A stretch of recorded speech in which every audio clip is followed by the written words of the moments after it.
Welcome to DBMS course. In this video lecture, we are going to cover mapping cardinality constraints. In that, one-to-one relationship, one-to-many relationship, many-to-one relationship, many-to-many relationship, types of keys, and types of attributes. First, mapping cardinality constraints. Express the number of entities to which another entity can be associated via a relationship set. Most useful in describing binary relationship sets. For a binary relationship set, the mapping cardinality must be one of the following types: one to one, one to many, many to one, and many to many. Now, these constraints, these relationships, one to many to one, many to many, we'll see one by one. Mapping cardinalities: one to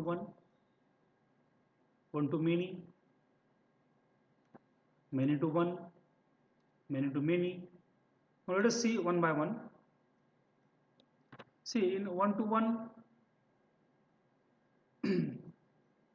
A1, you can see uh, in a one to one relationship, A1 is associated with B1, A2 is associated with B2, A3 is associated with B3, A4 is associated with B4. In one to many, A1 is associated with B1 and B2, A2 is associated with B3 and B4. In many to many, you can see A1 and A2 are associated with B1, A4 and A5 are associated with B3. Many to many, in that A1 is associated with B1, B2, A3 is associated with B3, A3 is associated with B4, and A3 and A4 are associated with B3. Now let us see one to many relationship. In the one to many relationship, a loan is associated with at most one customer via borrower. A customer is associated with several loans via borrower. See, in this ER diagram, you can see there is a customer entity, there is a loan entity. Customer entity is having attributes: customer ID, customer name, customer street, customer city, and loan relation, loan table is having attributes: loan number and amount. Loan is entity, it is having attributes: loan number and amount. Now, in the one to many relationship, a loan is one entity. Loan is associated with at most one customer via borrower. See, loan is associated with at most one customer via borrower. See, you can see now A1 is associated with at most one B1. A2 is associated with at most one, that is B2. A3 is associated with at most one, that is B3. And A4 is associated with at most one, that is B4. In the one to many relationship, a loan is associated with at most one customer via borrower. A customer is associated with loans via borrower. You can see one to many. Now one to many, here A1 is associated with more than one, that is B1 and B2. A2 is associated with more than one, that is B3 and B4. See, here you can see the example. In the one to many relationship, a loan is associated with at most one customer via borrower. A customer is associated with several, including 0, loans via a borrower. You can see in ER diagram. Then second type, that is a many to one relationship. In a many to one relationship, a loan is associated with several. In many to one relationship, a loan is associated with several, including 0, customers via borrower. A customer is associated with at most one loan via borrower.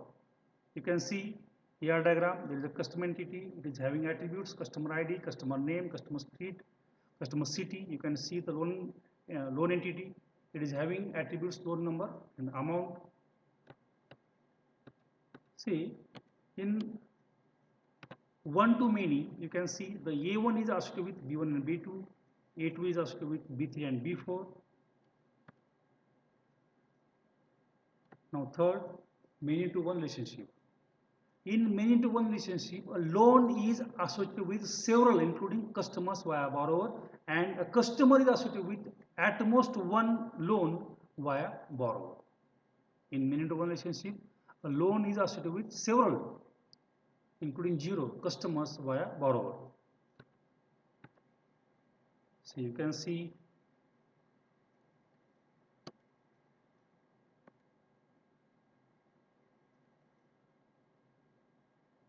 now let us see a many to many relationship. A customer is associated with several loans via borrower.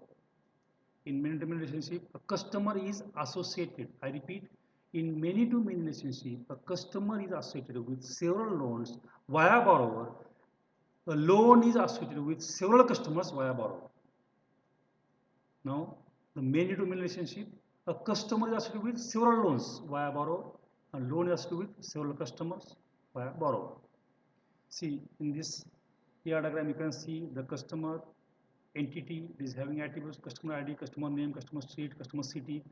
Then loan is having attributes: loan number and amount. Now, see the example of many to many.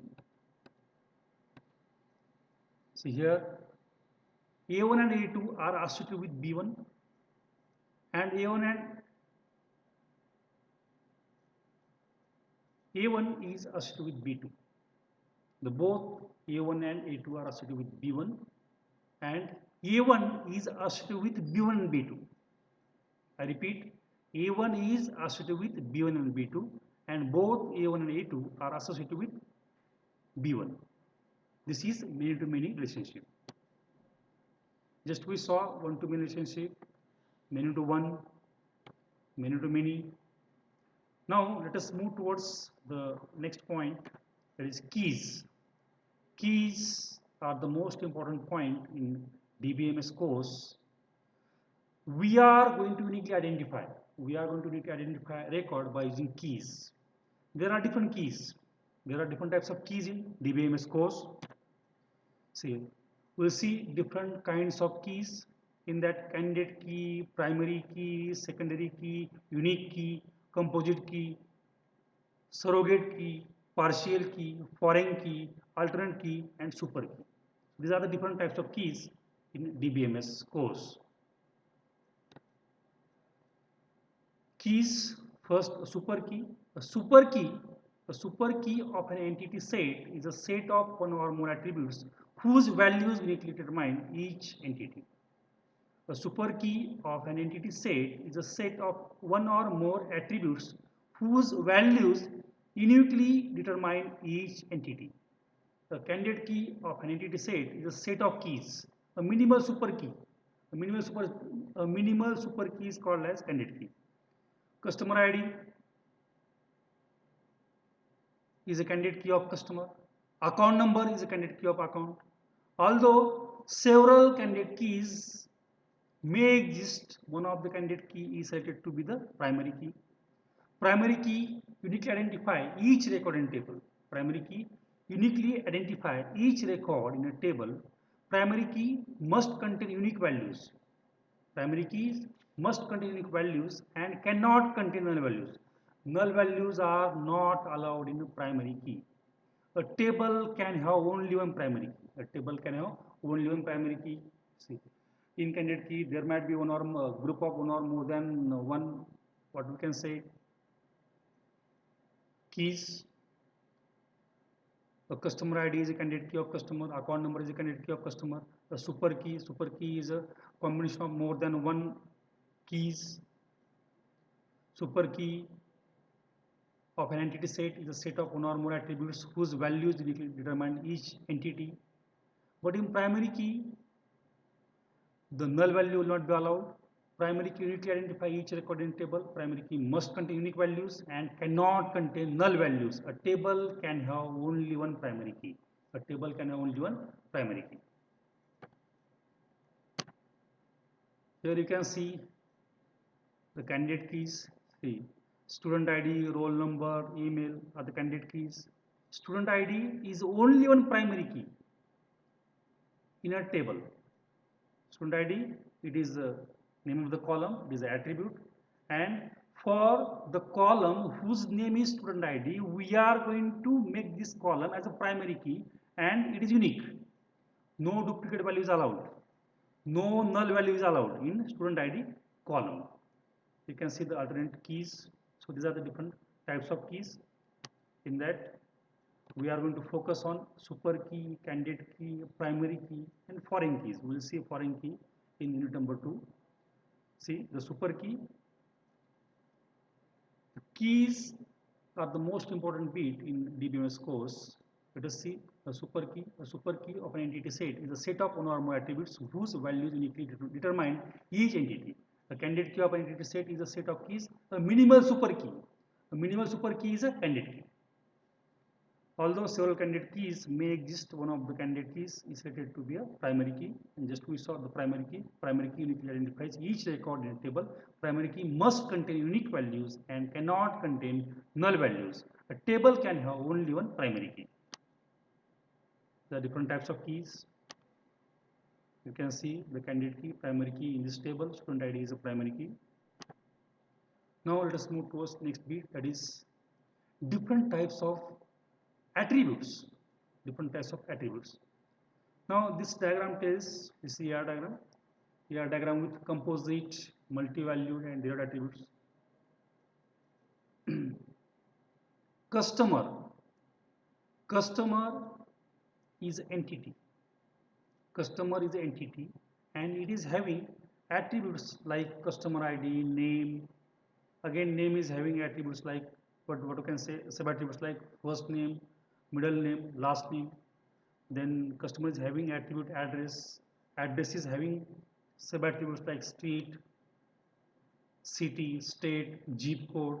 Then street is having sub attributes like apartment, apartment number, street number, street name. Then customer is having attributes like phone number, date of birth, age. Now let us see what is my multi-valued attribute. You can see the age, the ellipse with a dotted line. Ellipse with a dotted line is a multi-value attribute, age.